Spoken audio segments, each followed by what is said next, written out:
सरकार की उदासीनता पर नाराजगी जाहिर कर रही आंगनबाड़ी कार्यकर्तियों का रोष बढ़ता हुआ चला जा रहा है। इनकी बहुत सारी मांगे थी जिसको लेकर प्रदर्शन किए गए। पहले संगठनों ने अलग अलग प्रदर्शन किया, उसके बाद एक बार संयुक्त प्रदर्शन किया गया जिसमें कुछ संगठन एक साथ आए और फिर सरकार ने कार्यवृत्ति भी जारी की। लेकिन इसके बाद भी आंगनबाड़ी कार्यकर्तियों की समस्याओं का हल नहीं हो पाया। कहा गया दीपावली तक समस्याओं का हल किया जाएगा। दीपावली बीते भी काफी ज्यादा दिन हो गए लेकिन अभी तक आंगनबाड़ी कार्यकर्तियों को कोई भी सुखद समाचार नहीं मिला है और इस वजह से आंगनबाड़ी कार्यकर्तियों के बीच में काफी ज्यादा आक्रोश का माहौल है। और अब ऐसी रणनीति बनाई जा रही है कि जितने भी कर्मी हैं, जितने भी आंगनबाड़ी संगठन है, वो सभी एक साथ आएंगे और धरना प्रदर्शन करेंगे। यानी कि एक संयुक्त धरना प्रदर्शन किया जाएगा जिसमें सभी संगठन शामिल होंगे और सरकार को, शासन प्रशासन को और विधानसभा आवास को घेरने का प्रयास किया जाएगा। जैसा कि एक बार 2017 में प्रदर्शन किया गया था, ठीक वैसे ही एक प्रदर्शन आपको देखने को मिलने वाला है। ठीक वैसा ही मंजर जो है फिर से आने वाला है क्योंकि अब आंगनबाड़ी कार्यकर्तियों की सहनशीलता एकदम खत्म हो चुकी है और इन आंगनबाड़ियों का साफ तौर पे यही कहना है कि इनकी इतनी सारी समस्याएं हैं, ऊपर से एजुकेटर भर्ती की समस्या और इनसे अतिरिक्त कार्य बिना मुआवजे के करवाया जाता है जो कि बहुत गलत है। इन आंगनबाड़ी कार्यकर्तियों का लंबे समय से शोषण होता हुआ चला आया है लेकिन ये आंगनबाड़ी कार्यकर्तियां फिर भी अपना पूरा काम पूरी ईमानदारी और निष्ठा के साथ करती हुई आई है। पूरी ईमानदारी के साथ अपना एक एक काम करती है। फिर भी शासन प्रशासन इनकी तरफ देखता नहीं है। लगातार सरकार की तरफ टकटकी लगाए बैठी हुई थी कि इनकी समस्याओं का हल कर दिया जाएगा। जल्द ही इनके बीच में भी खुशियां आएंगी और शासन प्रशासन इनकी आवाज को जरूर सुनेगा क्योंकि प्रदेश के मुखिया योगी आदित्यनाथ ने हाल फिलहाल में कहा था कि जो आंगनबाड़ी कार्यकर्तियां हैं, आशा बहुएं हैं, सहायिकाएं, इन सब के लिए कुछ अच्छा किया जाएगा, एक नियमावली बनाई जाएगी। लेकिन ये सारी चीजें बस आदेशों पर ही रह गई, ये उतरकर धरातल पर नहीं आई है, जिस वजह से इन आंगनबाड़ी कार्यकर्तियों में काफी ज्यादा आक्रोश देखने को मिल रहा है। इनका साफ तौर पर यही कहना है कि इनकी जो मुख्य समस्याएं उनका हल कर दिया जाए, इसके अलावा इनकी और कोई भी मांग नहीं। फिर भी शासन प्रशासन इनकी मांग को, इनकी आवाज को सुनने के लिए तैयार नहीं है और इस वजह से अब सभी आंगनबाड़ी कार्यकर्तियां, लगभग 1 लाख आंगनबाड़ी कार्यकर्तियां और इसी के साथ सभी संगठन एक साथ आकर राजधानी लखनऊ में विधानसभा का घेराव करने वाले हैं और इसके लिए जल्द ही बैठक भी की जानी है। इस विषय पर ज्यादा जानकारी देते हुए संजू राणा ने क्या कुछ कहा, आप भी सुनिए। संजू जी, आपका हमारे चैनल अटल टीवी पे बहुत बहुत स्वागत है।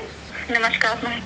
संजू जी, जैसे कि देखने को मिला सरकार बिल्कुल भी संज्ञान नहीं ले रही है आंगनबाड़ी कार्यकर्तियों का, तो ऐसे में आंगनबाड़ी कार्यकर्तियों के बीच में कैसा माहौल है? क्योंकि जहां कहा जा रहा था कि अब समस्याओं का हल कर दिया जाएगा लेकिन अभी भी कुछ सरकार सकारात्मक नजर नहीं आई। हाँ, अपने बयानों में जरूर नजर आई लेकिन धरातल पर अभी तक कुछ हुआ नहीं, तो इस वजह से आंगनबाड़ी कार्यकर्तियों के बीच में कैसा माहौल है?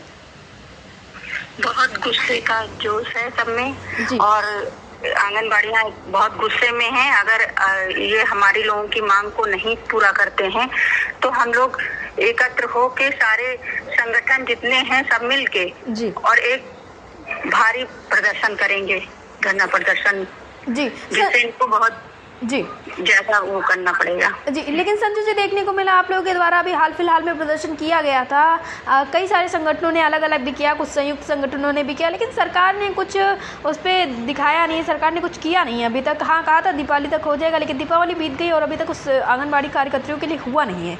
तो प्रदर्शन करना, क्या आपको लगता है कि एक बार फिर आप लोग प्रदर्शन करेंगे, आएंगे और शासन प्रशासन आप लोगों की आवाज़ को सुनेगा?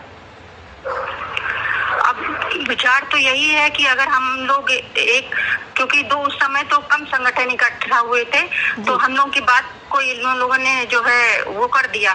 अब सारे जितने 1 लाख पूरे संगठन जितने भी हैं सब मिल के और विधानसभा का घेराव करेंगे। जी, यानी कि 2017 में एक बार आप लोगों ने जैसे प्रदर्शन किया था वैसा ही कुछ किए जाने की तैयारी है। 2017 का फिर दोबारा दोहराया जाएगा। जी, लेकिन 2017 में तो 500 रुपए बढ़ाकर आप लोगों को कहीं ना कहीं आश्वासन दे दिया गया था, लेकिन इस बार तो समस्याएं गंभीर हैं। सबसे बड़ी गंभीर समस्या तो एजुकेटर भर्ती की लगी हुई है। इसके अलावा भी और भी बहुत सारी समस्याएं, क्योंकि तब के टाइम पे 500 रुपये बढ़ा दिया गया था लेकिन अब खर्चे बढ़े हैं लोगों के, आर्थिक तंगी से आप सभी लोग जूझ रहे हैं आंगनबाड़ी कार्यकर्तियाँ, क्योंकि मानदेय एक आता है, समय से नहीं आता। एक तो अल्प मानदेय, दूसरा समय से भी नहीं आ रहा है। हम लोग मिलके विधानसभा का घेराव करेंगे। अगर इन्होंने 18,000 से मांग हमारी नहीं मांगते हैं तो हम लोग अपना धरना बंद नहीं करेंगे। जी, वैसे संजू जी, अभी हाल फिलहाल में जब एक संयुक्त धरना प्रदर्शन किया गया था राजधानी लखनऊ के इको गार्डन में, तब वहाँ पे दूसरे दिन कार्यवृत्ति भी जारी कर दी गई, लेकिन कार्यवृत्ति जारी करने के बाद भी शासन प्रशासन ने बिल्कुल भी समस्याओं का हल नहीं किया। कार्यवृत्ति जारी करके कह दिया था समस्याओं का हल किया जाएगा लेकिन अभी तक किया नहीं। और तब आंगनबाड़ी कार्यकर्तियों का ये कहना है कि अब 2027 के विधानसभा चुनाव में हम अपनी तादाद का जो एहसास है वो सरकार को दिलाने वाले हैं, सरकार को दिखाने वाले हैं? अब हम लोग मिल के 2027 का जो चुनाव है, इनको बिल्कुल एक एक पूरे मोहल्ले में जाके, जितनी हम लोगों की आबादी है, 1000 की आबादी होती है, सब आंगनबाड़ियां मिल के यही एक वो करेंगे कि इनको जो है 2027 में अब दोबारा नहीं आना है।